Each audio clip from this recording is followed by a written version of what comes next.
सूंघता कोई नहीं है,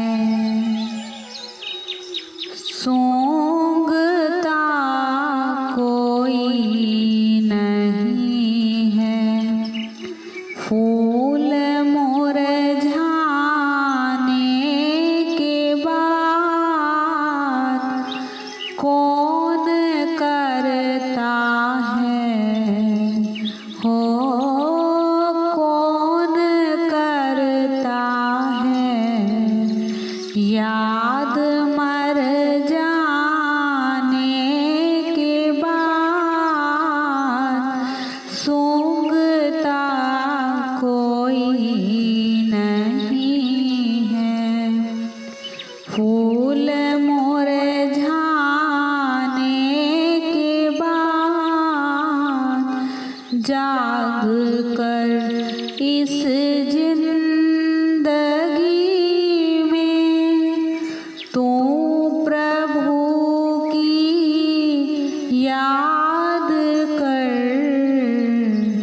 जाग कर इस जिंदगी में तू प्रभु की याद कर, फिर जगाएगा कोई ना, हो फिर जगाएगा कोई ना। तुझको सो जाने के बाद कौन करता है याद मर जाने के बाद सूंघता कोई नहीं है। फूल मुरझाने के बाद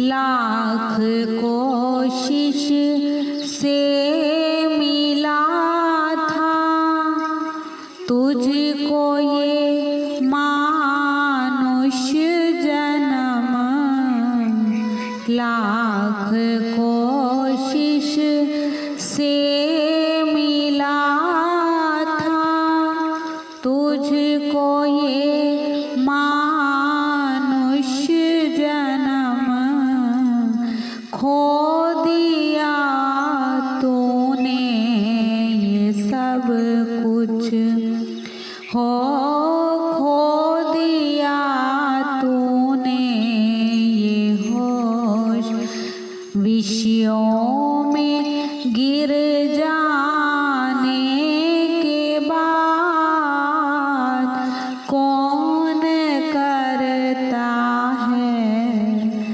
हो कौन करता है याद मर जाने के बाद सूंघता कोई नहीं है। फूल मुरझाने के बाद।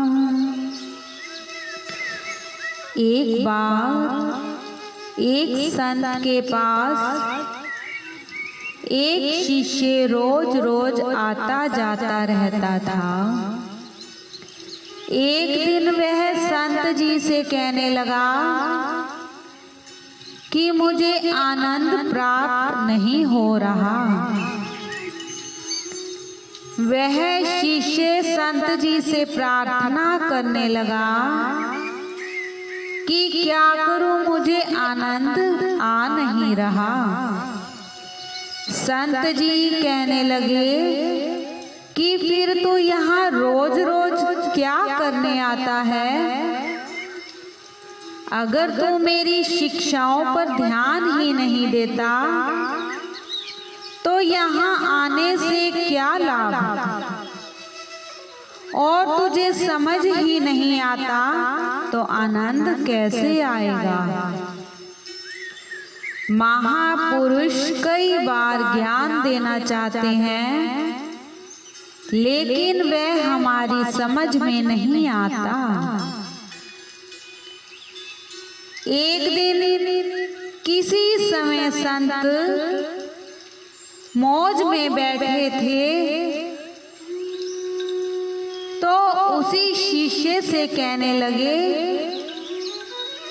कि हमारे लिए भांग तैयार करो, आज हमने भांग पीनी है। अब सब सामान शिष्य ले आया, भांग रगड़ने लगे, घोट घोट कर भांग तैयार की गई। संत जी को भोग लगाने के लिए एक गिलास में भांग ले आया। अब संत जी ने एक घुट भरकर मुंह से बाहर को फेंक दिया, दूसरा घुट भरा तो वो भी बाहर को फेंक दिया। ऐसे करते करते करते करते जितनी भी भांग शिष्य ने तैयार की थी, सारी की सारी ऐसे कुल्ला कर करके खत्म कर दी। अब संत कहने लगे, मजा नहीं आया, इसमें भांग तो है ही नहीं। शिष्य कहने लगा, असली भांग तैयार की है। संत जी कहने लगे, अगर असली है तो या फिर वो अच्छे से घोटा नहीं गया। शिष्य कहने लगा, मैंने अच्छी तरह घोट कर बनाई है और अच्छी तरह हिलाया है। संत कहने लगे, फिर स्वाद क्यों नहीं आया, नशा क्यों नहीं चढ़ा? शिष्य कहने लगा, आपने सारी की सारी भांग तो कुल्ला कर दी, अंदर तो एक घूंट भी नहीं गया, तो नशा कैसे होगा? संत कहने लगे, अच्छा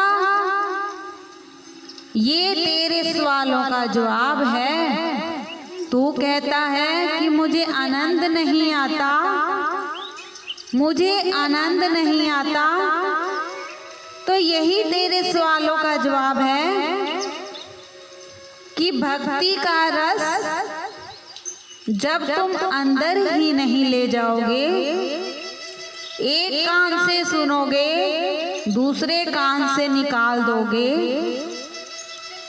उस रस को अंदर ही नहीं जाने दोगे, तो उसका आनंद कैसे लोगे? अब वो शिष्य चरणों में गिर पड़ा, कहने लगा कि अब मुझे समझ में आया कि आनंद कैसे लिया जाता है।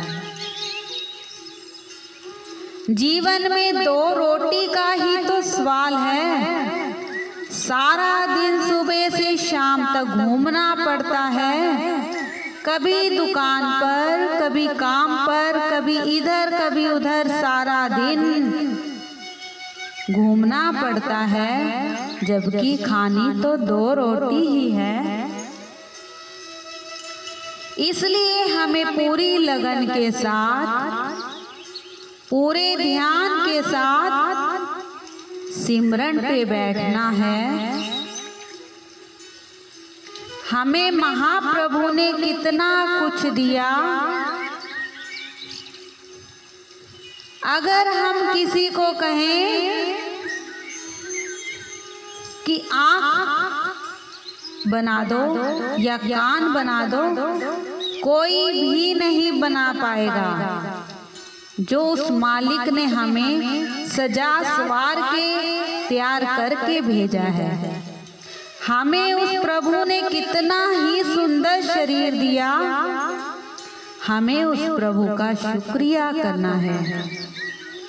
हमें उन संत महापुरुषों का शुक्रिया अदा करना है जिन्होंने हमें इस मानव तन का मूल्य बताया है।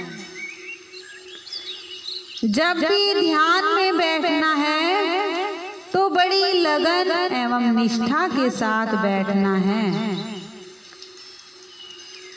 घर बार दुनिया का काम तो 24 घंटे चलता है, उसमें से आधा घंटा या 1 घंटा हमें लगन से निकाल के बैठना है। पूरी शक्ति के साथ बैठना है कि हमारी सोई हुई शक्तियां जाग जाएं। बहुत खाया है जिंदगी में, बहुत पहना है जिंदगी में और बहुत घूमा है जिंदगी में। अब बस और इंतजार नहीं करनी है। सभी मिलकर प्रार्थना करो, महाप्रभु हमें अपने चरणों से लगाए रखना। अन्य सभी कामों के साथ हमें अपनी यह ड्यूटी भी पूरी करनी है। सिमरन हमने जरूर करना है। महाप्रभु कहते हैं, तू अगर मुझे प्यार करता है तो मैं तुझसे 10 गुना अधिक प्यार करता हूँ। जरा सी भी उसकी तरफ ध्यान हो गया तो हमें पूर्ण आनंद आने लगेगा। महाप्रभु हमारे भगवान जी हमारा इंतजार कर रहे हैं। कई बार सड़क पर बोर्ड पर लिखा होता है, सावधानी बरतें, घर पर आपका कोई इंतजार कर रहा है। परमात्मा भी हमारे लिए हमारा इंतजार कर रहे हैं। जब कोई प्रेमी प्रेम से मुझे बुलाए और मैं दौड़ा हुआ चला जाऊं। संसार के कार्य भी करने हैं, लेकिन भगवान का भजन भी करना है। बढ़ते रहना है, बढ़ते रहना है। पूरा भाव बना लेना, पूरी शक्ति को लगा देना। कौन करता है हो, कौन करता है याद मर जाने के बाद, सूंघता कोई नहीं है, फूल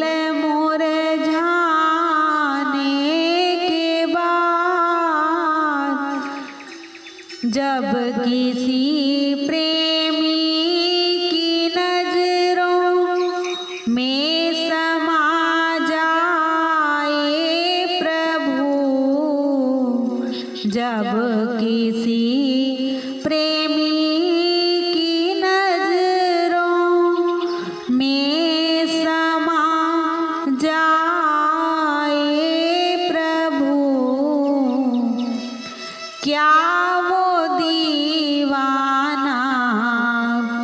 समझ के हो, क्या वो दीवाना समझ जाता है समझाने के बाद। जब किसी प्रेमी की नजरों में